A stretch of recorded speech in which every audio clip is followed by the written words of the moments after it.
സ്വർഗീയ ഭരണാലയ വധുവരന്മാരെ സമന്വരാക്കുകയും അങ്ങയുടെ കൽപ്പനകൾ പാലിച്ച് മാതൃകാപരമായി ജീവിക്കുന്ന കുടുംബത്തിന് രൂപം നൽകുവാൻ ഇവരെ സഹായിക്കുകയും ചെയ്യണമേ.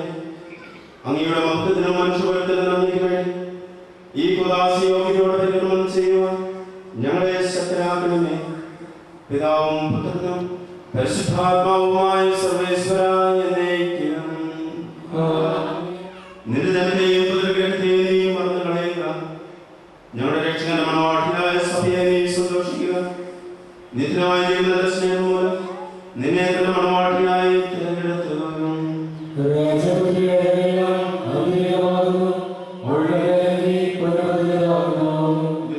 കാഴ്ചകളുമായ രാജാവിനെ അവൾ സന്ദർശിക്കും. തൊഴിലായ കന്യകമാർ അവളെ അനുഗമിക്കും.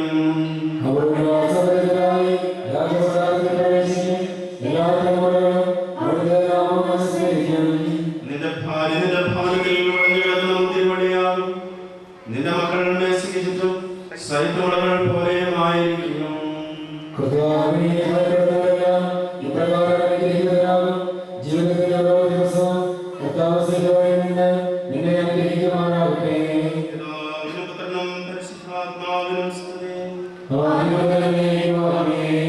ഞങ്ങളുടെ രക്ഷകന്റെ മണവാട്ടിയായ സഭയെ നീ സന്തോഷിക്കുക. നിത്യനായ ദൈവത്തിന്റെ സ്നേഹം മൂലം നിന്നെ തന്റെ മണവാട്ടിയായി തിരഞ്ഞെടുത്തു. ഞാൻ ലോകത്തിന്റെ പ്രകാശമാകുന്നു. എന്നെ അനുഗമിക്കുന്ന അനന്തകാലത്തിൽ നടക്കുകയില്ല എന്നരുൾ ചെയ്ത മിശിഹ നമുക്ക് മാർഗദീപകമായിരിക്കട്ടെ.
എപ്പോൾ ഞങ്ങളെ കടാക്ഷിക്കുകയും അനുഗ്രഹിക്കുകയും ഞങ്ങളോട് കരുണ കാണിക്കുകയും ചെയ്യണമേ.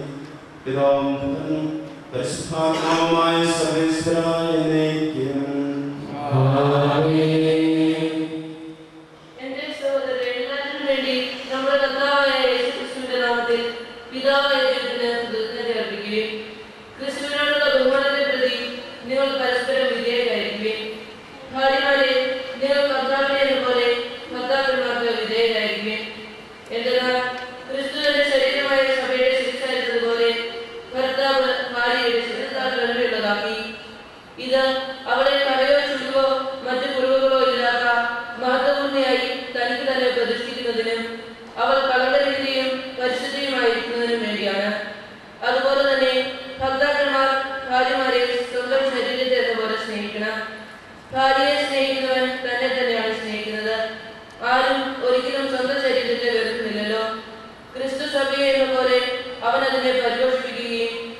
ബഹുമാനിക്കുകയും ചെയ്യുന്നു. എന്തെന്നാൽ നാം അവന്റെ ശരീരത്തിന്റെ അവയവങ്ങളാണ്. ഇക്കാരണത്താൽ പുരുഷൻ പിതാവിനെയും മാതാവിനെയും വിട്ട് ഭാര്യയോട് ചേരും, അവർ രണ്ടുപേരും ഒന്നാവുകയും ചെയ്യും. ഇതൊരു വലിയ രഹസ്യമാണ്. സഭയോട് ക്രിസ്തുവിനോട് ബന്ധപ്പെടുത്തിയാണ് ഞാനിത് പറയുന്നത്. ചുരുക്കത്തിൽ നിങ്ങൾ ഓരോ വ്യക്തിയും തന്നെ പോലെ തന്നെ ഭാര്യയെ സ്നേഹിക്കണം. ഭാര്യയാകട്ടെ ഭർത്താവിനെ ബഹുമാനിക്കുകയും വേണം.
ഏതെങ്കിലും കാലകാലം ഭാര്യയെ ഉപേക്ഷിക്കുന്നത് നിയമാനുസൃതമാണോ?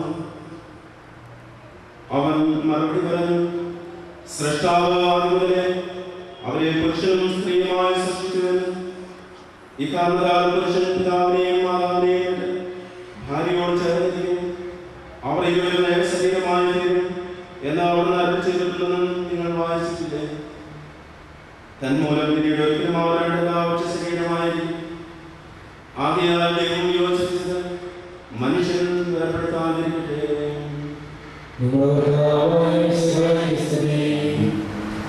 പ്രിയ ബഹുമാനദാസന്മാരെ, പ്രിയ മാതാപിതാക്കളെ, പ്രിയ സഹോദരങ്ങളെ,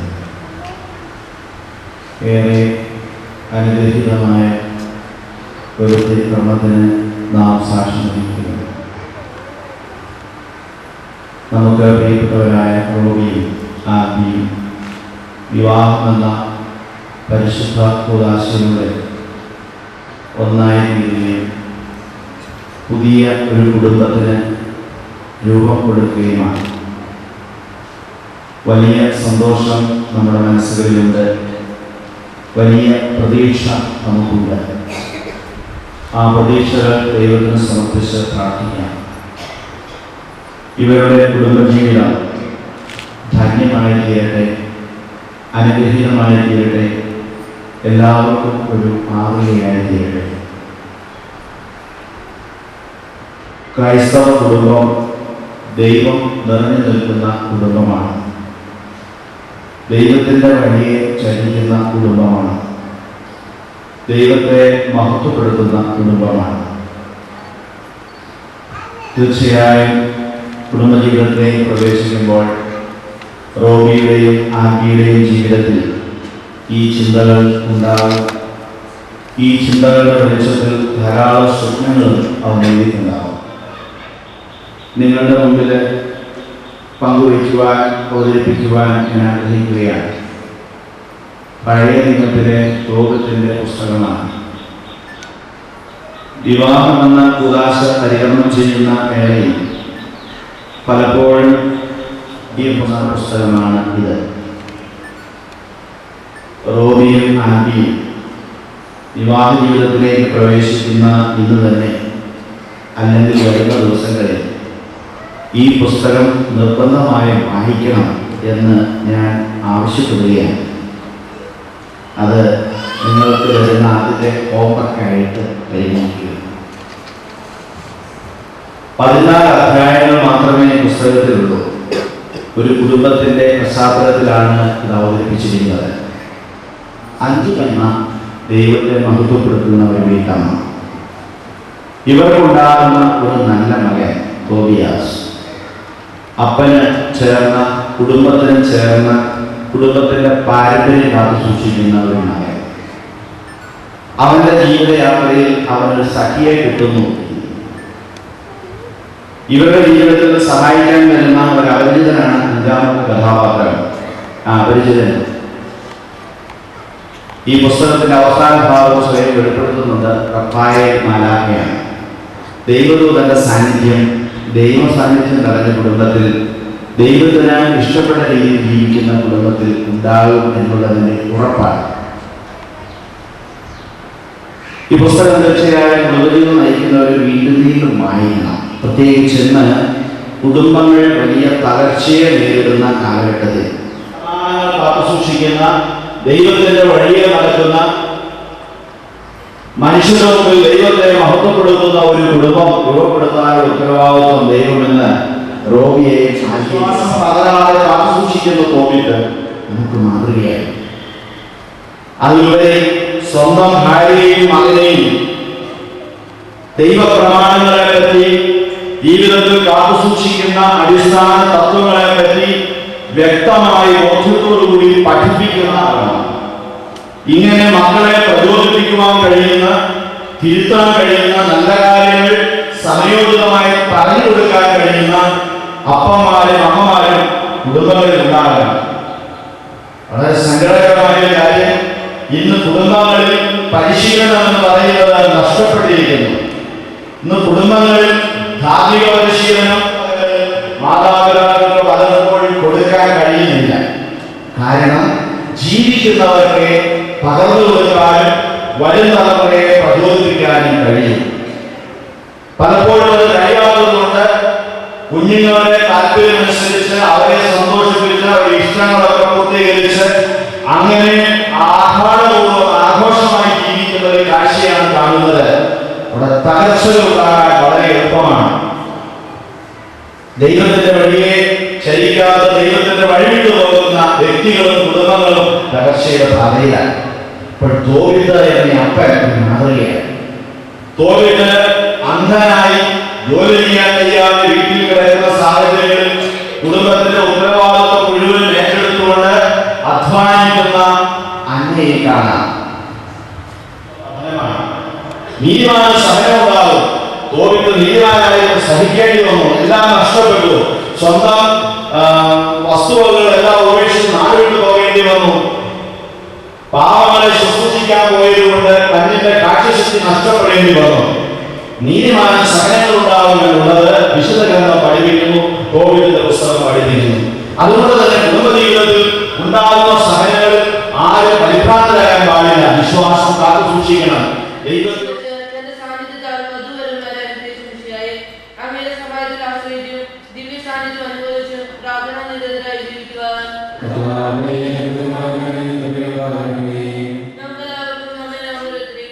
അങ്ങയുടെ ദാസർക്ക് വാഗ്ദാനം ചെയ്തിരിക്കുന്ന നിത്യകിരീടം ഇവരെ അർഹരാക്കുകയും ചെയ്യണമേ.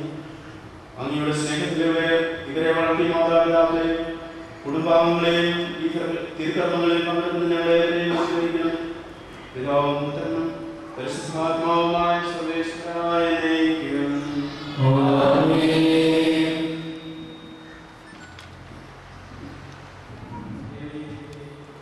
അങ്ങയുടെ അനന്ത പരിപാലനയെ ഞങ്ങൾ വാഴ്ത്തുന്നു. ഭാര്യ ഭർത്താക്കന്മാരാകാൻ ആഗ്രഹിക്കുന്ന ഇവരെ സ്നേഹത്തിൽ ബന്ധിപ്പിക്കുന്ന ഈ കുദാശ യോഗ്യതയോടെ പരികരണം ചെയ്യുവാൻ അങ്ങയുടെ ദാസനായ എന്നെ ശക്തനാക്കണമേ. അങ്ങയുടെ പ്രഭാതങ്ങൾ സമൃദ്ധമായി ചൊരിയണമേ. പിതാവും പുത്രനും പരിശുദ്ധാത്മാവുമായ സർവേശ്വരാ എന്നേക്കും ആമേൻ.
തിരുസഭയുടെ നടപടികളും അനുസരിച്ച് സ്വതന്ത്രമായ മനസ്സോടും പൂർണ്ണമായ സമ്മതത്തോടും കൂടെ റോസയെ നിന്റെ ഭാര്യയായി സ്വീകരിക്കുന്നു. റോസ, മിശിഹായുടെ നിയമവും തിരുസഭയുടെ നടപടിയും അനുസരിച്ച് സ്വതന്ത്രമായ മനസ്സോടും പൂർണ്ണമായ സമ്മതത്തോടും കൂടി തോമസിനെ നിന്റെ ഭർത്താവായി സ്വീകരിക്കുന്നു.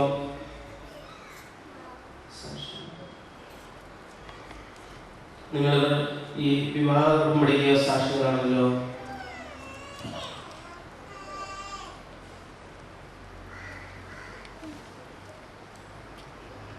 നിങ്ങൾ തമ്മിലുള്ള ഈ ഉടമ്പടിയുടെ അടയാളമായി പരസ്പരം വലതുതരം ചേർത്ത് പിടിക്കുക.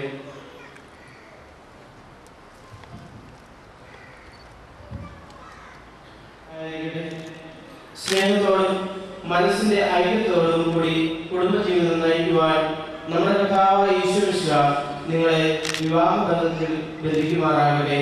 പിതാവിന്റെയും പുത്രന്റെയും പരിശുദ്ധാത്മാവിന്റെയും നാമത്തിൽ.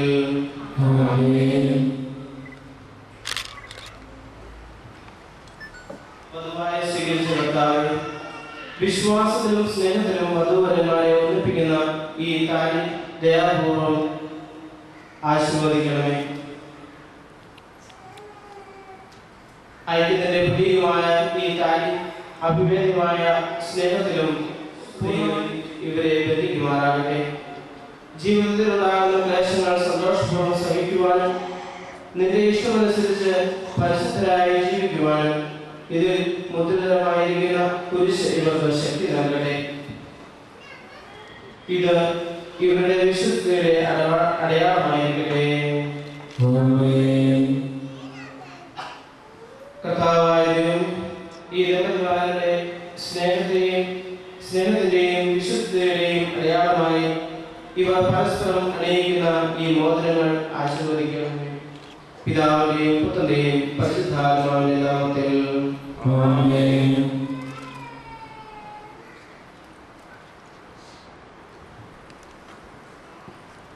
കൃപാവരത്തിന്റെ അനശ്വര വസ്ത്രത്താൽ മനുഷ്യാത്മാവിനെ അലങ്കരിക്കുന്ന കാരുണ്യവാനായ കർത്താവേ, ഈ മന്ത്രപടി ആശീർവദിക്കണമേ. പൂർണ്ണമായ ആത്മസമർപ്പണവും പരസ്പര സ്നേഹവും വഴി നിന്നെ ധരിക്കുവാൻ ഈ ദമ്പതിമാരെ അനുഗ്രഹിക്കണമേ. നിന്റെ മണവാട്ടിയായ പരിശുദ്ധ സഭയെ മഹത്വത്തിന്റെ വസ്ത്രം ധരിപ്പിച്ച കർത്താവേ, ലോകത്തിൽ നിഷ്കളങ്കരായി ജീവിച്ച് സ്വർഗത്തിൽ മഹത്വത്തിന്റെ വസ്ത്രമണിയുവാൻ ഇവരെ യോഗ്യരാക്കുകയും ചെയ്യണമേ.